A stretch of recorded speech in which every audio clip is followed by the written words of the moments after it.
सध्या युद्धाचा फटका मात्र शेतकऱ्यांना देखील बसत आहे, कारण की पश्चिम आशियातील तणावाचा सर्वाधिक फटका नाशिकच्या कांदा उत्पादक आणि द्राक्ष निर्यातदारांना बसला आहे.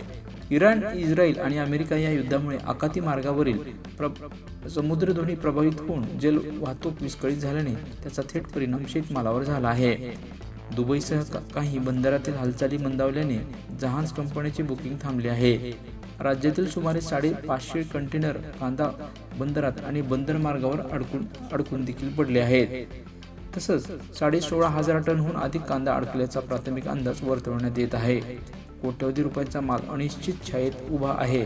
तसंच Dubai, Oman, Bahrain, Saudi Arabia आणि कतारकडे निघालेला कांदा आयातदारापर्यंत केव्हा पोहोचेल याची मात्र स्पष्टता अद्याप नाही. दरम्यान कंटेनर तसंच डेमरेज आणि वीज साठवण विलंब खर्च वाढतच आहे. हा अतिरिक्त खर्च आता कोण उचलणार? तसंच निर्यातदारांची सरकारकडे मागणी आहे की खर्च माफ करावा किंवा अर्थसहाय्य द्यावे, कारण युद्ध शेतकऱ्यांनी किंवा निर्यातदारांनी निर्माण केलेलं नाही. त्यामुळे शेतकऱ्यांना याचा सर्वाधिक फटका आता बसत आहे.